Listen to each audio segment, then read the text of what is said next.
प्यारे विद्यार्थियों, छात्र छात्राओं,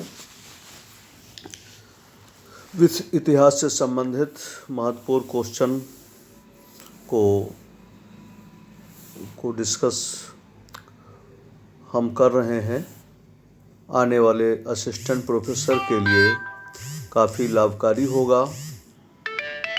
मैं doctor Shailendra Kumar Mishra, target with channel के नाम से मेरा चैनल है। अगर छात्र छात्राओं को अगर इससे लाभ मिलता है या हमारे मार्गदर्शन में पढ़ना चाहते हैं या उनको फ़ायदा मिलता है तो समय समय पर हम आप सभी छात्र छात्राओं का मार्गदर्शन करते रहेंगे। इसके लिए नोटिफिकेशन पाने के लिए आप हमारा चैनल सब्सक्राइब कीजिए, लाइक कीजिए और अपने दोस्तों को शेयर कीजिए, जिससे कि मैं समय समय पर जो प्रश्न या जो भी वीडियो डालूं वो आपको समय समय पर मिलता रहे। तो आइए हम चर्चा करते हैं। एलिजाबेथ प्रथम शासिका कहाँ की थी? फ्रांस की थी कि जर्मनी की थी कि इंग्लैंड की थी कि स्पेन की थी? तो इस एलिजाबेथ प्रथम जो थी वो इंग्लैंड की महारानी थी। ये महत्वपूर्ण क्वेश्चन है। एलिजाबेथ प्रथम के समय ही ईस्ट इंडिया कंपनी की भी स्थापना हुई थी। यह महत्वपूर्ण क्वेश्चन है। इंग्लैंड के किस शासक को मृत्युदंड दिया गया था? मेरी ट्यूडर को, चार्ल्स प्रथम को, हेनरी सप्तम को कि लुई 14वें को? तो इसका क्वेश्चन सभी प्रतियोगी छात्र छात्राओं से अनुरोध है कि अगर आपको ये क्वेश्चन का आंसर मिलता है तो आप डिस्क्रिप्शन में बताने की कृपा करें। क्वेश्चन 105 नहीं मिलेगा तो बाद में हम इस क्वेश्चन को बताने की कोशिश करूँगा। इंग्लैंड के किस शासक को मृत्युदंड दिया गया था? अगला क्वेश्चन है, पृथ्वी सूर्य की ओर चक्कर लगाती है, इस सिद्धांत के प्रतिपादक कौन है? न्यूटन है, गैलीलियो है, कोपरनिकस हैं, केपलर हैं? तो इसका सही आंसर हमें मेरे हिसाब से कोपरनिकस लगते हैं। और कोपरनिकस ने पहली बार कहा कि पृथ्वी सूर्य की ओर चक्कर लगाती है। इसका भी आंसर अगर अलग लगता हो तो इसका भी डिस्क्रिप्शन में आंसर दे सकते हैं। हमारे ख्याल से कोपरनिकस ही है, पृथ्वी सूर्य की ओर चक्कर लगाती है। अगला क्वेश्चन है, जस्ट जजमेंट अंतिम निर्णय नामक चित्र के निर्माता कौन थे? गिबर्टी थे, माइकल एंजेलो थे, राफेल थे, जियोटो थे? तो इसका सही आंसर माइकल एंजेलो होगा। माइकल एंजेलो को जस्ट जजमेंट या अंतिम निर्णय नामक इसने चित्र का निर्माता थे, माइकल एंजेलो को माना जाता है। अगला क्वेश्चन है, दूरबीन का आविष्कार किसने किया था? गुटेनबर्ग ने किया था कि गैलीलियो ने किया था कि रोजनबेकर ने किया था कि पेट्रार्क ने किया था? तो दूरबीन का आविष्कार सर्वप्रथम गैलीलियो ने किया था। महत्वपूर्ण क्वेश्चन है, वेरी इंपॉर्टेंट।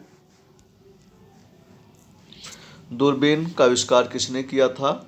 गैलीलियो ने किया था। ये क्वेश्चन असिस्टेंट प्रोफेसर में आ सकता है, इसलिए इस क्वेश्चन को तैयार कर लें।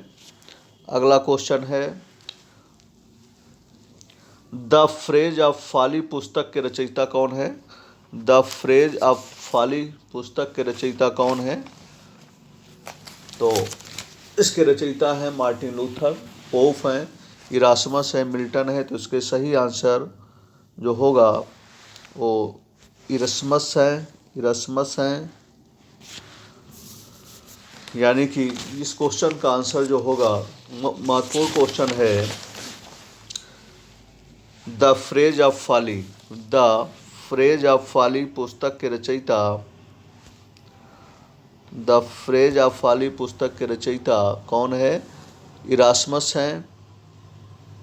इरास्मस को माना जाता है। वेरी इंपॉर्टेंट क्वेश्चन है ये, वेरी इंपॉर्टेंट। ये परीक्षा में आ सकता है। असिस्टेंट प्रोफेसर आने वाली परीक्षा में। द फ्रेज ऑफ फॉली पुस्तक के रचयिता कौन है? टीजीटी में भी क्वेश्चन विश्व इतिहास से संबंधित क्वेश्चन पूछा जा सकता है, तो इसको तैयार कर लें। इरास्मस है। अगला क्वेश्चन, मध्य युग में कैथोलिक राजाओं के राज्याभिषेक के लिए किसकी स्वीकृति आवश्यक थी? मध्य युग में कैथोलिक राजाओं के राज्याभिषेक के लिए किसकी स्वीकृति आवश्यक थी? सामंतों की थी, जनप्रतिनिधियों की थी, कि पोप की थी, कि राज परिवार की थी? तो इसका सही आंसर होगा पोप। पोप ईसाई जगत के धार्मिक गुरु का मुखिया होता है। पोप के अंडर में सभी चर्च पादरी होते हैं। तो इस प्रकार से पोप का महत्वपूर्ण स्थान है ईसाई धर्म में। तो मध्य युग में कैथोलिक राजाओं के राज्याभिषेक के लिए किसकी स्वीकृति आवश्यक है? पोप की। तो इस प्रकार से पोप का अनुमति लेना किसी राजा के लिए आवश्यक होता है राज्याभिषेक के लिए, यानी कि पोप ही एक राजा को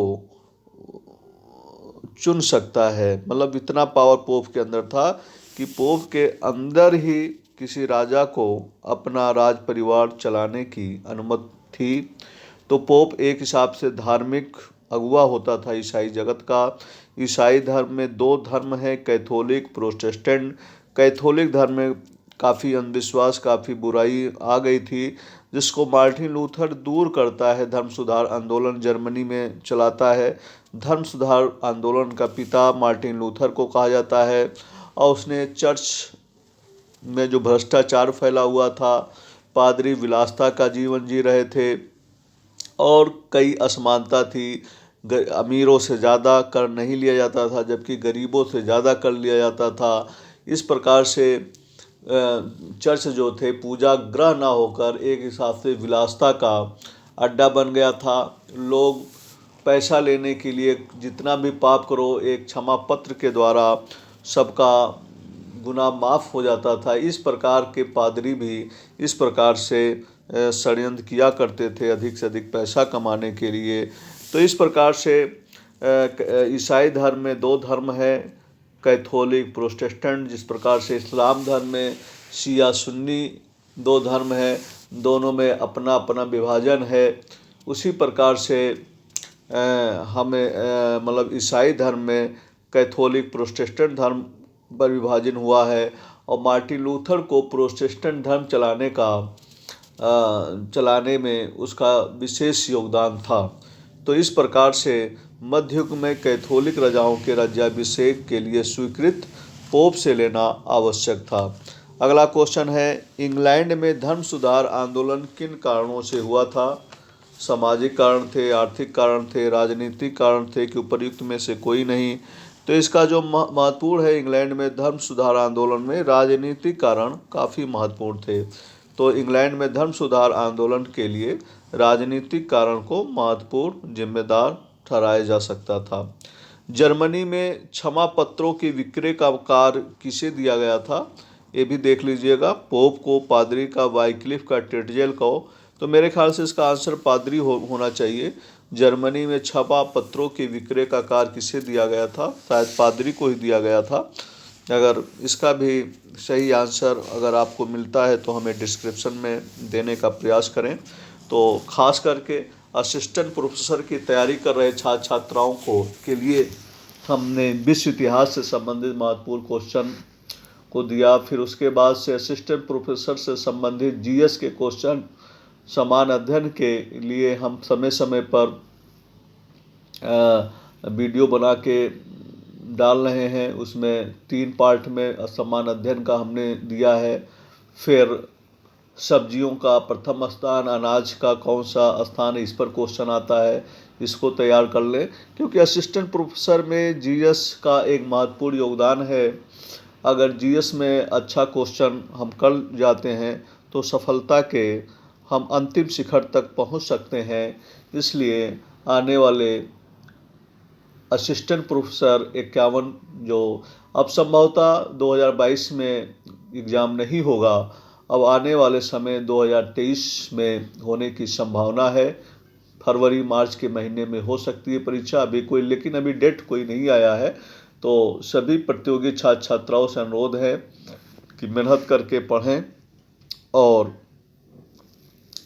अच्छी तैयारी करें। एक एक दिन जीवन में महत्वपूर्ण होता है सफलता प्राप्त करने के लिए। कल के लिए न छोड़ें, क्योंकि कल कभी जीवन में आता नहीं है। इसलिए रोज़ाना अध्ययन करते रहें और आप एक अच्छे असिस्टेंट प्रोफेसर बने। ईश्वर से मेरी यही कामना है कि आप जीवन में सफलता प्राप्त करें, क्योंकि अध्यापक ही किसी देश का के महत्वपूर्ण रत्न होते हैं और अध्यापक गुरु होता है जो समाज को सुधारने का प्रयास करता है, अपना जीवन समाज सुधार में लगा देता है। विद्यार्थियों को ऊंचाई तक पहुंचाने में एक गुरु का महत्वपूर्ण योगदान रहता है। तो इसलिए आप एक गुरु की भूमिका में जाने वाले हैं। नए वर्ष में आपके लिए असिस्टेंट प्रोफेसर का पद खाली है। आप मेहनत करके उस पद पर पहुँचें और अपना भविष्य, अपने परिवार का भविष्य और समाज को उन्नतशील करें, प्रगतिशील करें। यही हमारी ईश्वर से कामना है। आप जीवन में ज़रूर सफल हों। तो आने वाले नए वर्ष की बधाई कि नए वर्ष 2023 में सभी प्रतियोगी छात्र छात्राएँ जो मन लगा कर पढ़ रहे हैं ज़रूर सफल हों। नए वर्ष में एक असिस्टेंट प्रोफेसर का पद आपको मिले। अब आप ईमानदारी से, हानेस्टी से आप अपने पद का सही ढंग से निर्वहन करें, सही ढंग से विद्यार्थियों को पढ़ाएं, जिससे कि आप आने वाले समाज, आने वाले देश को काफ़ी लाभ मिले। तो अंत में मैं doctor Shailendra Kumar Mishra target with channel के माध्यम से आपको अभी तक हमने विश्व इतिहास से संबंधित क्वेश्चन को डिस्कस किया है। हमारे समय समय पर हम आपका मार्गदर्शन करते रहेंगे। छात्र छात्राओं से अनुरोध है कि आप हमारे चैनल को सब्सक्राइब करें, अपने दोस्तों को शेयर करें, लाइक करें, जिससे कि हमारा भी मनोबल बढ़ता रहे। और मैं भी एक अध्यापक हूँ डिग्री कॉलेज में, और समय समय पर मैं भी अध्ययन करता रहता हूँ और अध्ययन कराता भी रहता हूँ। तो हम चाहते हैं कि आप जीवन में सफल हों, और जो भी कमी हो आप डिस्क्रिप्शन में, चाहे पॉजिटिव हो चाहे नेगेटिव हो, आप अपने विचार अवश्य रखें, और जो भी सुधार करना हो उसके बारे में आप हमें बताएं। तो इस प्रकार से हम फिर से नए वर्ष की सभी छात्र छात्राओं को, विशेष करके असिस्टेंट प्रोफेसर की तैयारी कर रहे छात्र छात्राओं को बधाई देता हूं कि आप नए वर्ष में ज़रूर सफल हों, और ज़रूर हमारे इस चैनल से आपको समय समय पर मैं मार्गदर्शन करता रहूँगा, जिससे कि आप हमारे प्रयासों से अगर किसी विद्यार्थी को सफलता मिलती है तो इससे बड़ी खुशी हमें नहीं हो सकती। धन्यवाद।